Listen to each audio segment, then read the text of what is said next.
एक आम सा दिखने वाला शख्स, एक शरीफ सा दामाद जो करोड़ों की संपत्ति का मालिक निकला, लेकिन असलियत में था वो देश का सबसे हाई प्रोफाइल चोर। 22 साल तक जिसने अकेले दम पर 200 से ज्यादा कोठियों में हाथ साफ किया और किसी को भनक तक नहीं लगी। दोस्तों, ये कहानी है मनोज चौबे की और मैं हूं जयश्री नागदा और आप देख रहे हैं क्राइम रिपोर्टर। राजस्थान, यूपी, दिल्ली, हर जगह रिश्तों की तलाश चलती रहती है। सिंचाई विभाग के एक अधिकारी को अपनी बेटी की शादी करनी थी, सो रिश्ते तलाशे जा रहे थे और तब उनको किसी ने बताया कि दिल्ली में एक पार्किंग ठेकेदार है, खूब पैसे वाला, संस्कारी भी। पिता मान गए और क्या चाहिए होता है। शादी धूमधाम से संपन्न हो गई, बेटी की विदाई, सब कुछ बिल्कुल फिल्मी अंदाज में।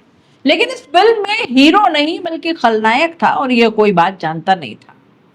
लखनऊ में मनोज ने एक आलीशान घर खरीदा, बच्चों को महंगे स्कूल में पढ़ाया, एक आदर्श पति, एक आदर्श पिता की छवि उसने बनाई। लेकिन दिल्ली में उसकी एक दूसरी जिंदगी भी थी जो किसी को पता नहीं थी। और यहाँ वो सपना नाम की एक नेपाली लड़की के साथ एक और परिवार चला रहा था।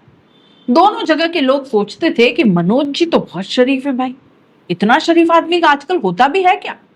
शरीफ तो बिल्कुल नहीं थे जनाब, शातिर और थे, और बेहद शातिर। कल्याण विहार दिल्ली का पौष इलाका। एक बंगले में चोरी हो जाती है एक दिन। अब बंगला कई महीनों से बंद था, लेकिन अब उसकी एक एक ईंट पलट दी गई थी। सीसीटीवी में दिखा एक स्कूटर, और वही स्कूटर बना मनोज की दोहरी जिंदगी का कफन।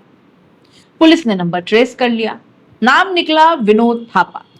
जांच में पता चला कि स्कूटर तो उसके जीजा इस्तेमाल करते हैं, नाम मनोज चौबे। अब दिल्ली पुलिस लखनऊ रवाना। जब दस्तक दी गई तो हक्के बक्के रह गए सब। मनोज चोरी, ये कैसे हो सकता है?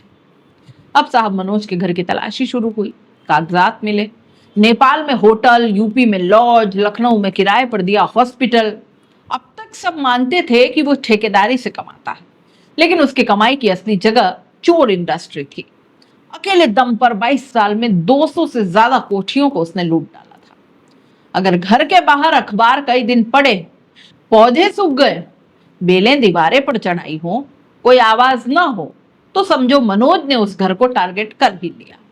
वो ताले खोलने में माहिर था, अलार्म सिस्टम को चकमा देना भी जानता था।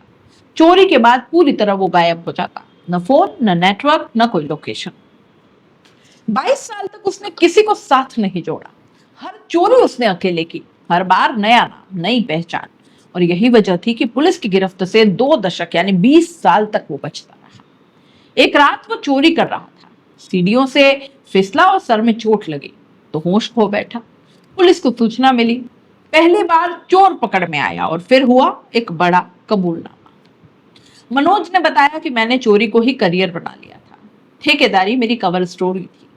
अब कोर्ट में केस चल रहा है, उसकी दोनों पत्नियां सदमे में हैं और बच्चे शर्म से झुकाए हैं।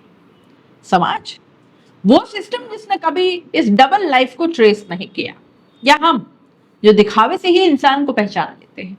ये कहानी दोस्तों सिर्फ मनोज की नहीं बल्कि उस भरोसे की है जो लोग चेहरों पर कर लेते हैं, चेहरों पर यकीन कर लेते हैं बिना जांचे।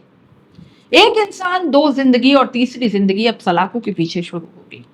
मनोज ने अपने लिए जो जाल बुना था, आखिरकार उसी में फंस गया। तो आपको ये क्राइम की स्टोरी कैसी लगी? कमेंट बॉक्स में जरूर बताइएगा। जाते जाते चैनल को लाइक, शेयर और सब्सक्राइब जरूर कर दीजिएगा। नमस्कार।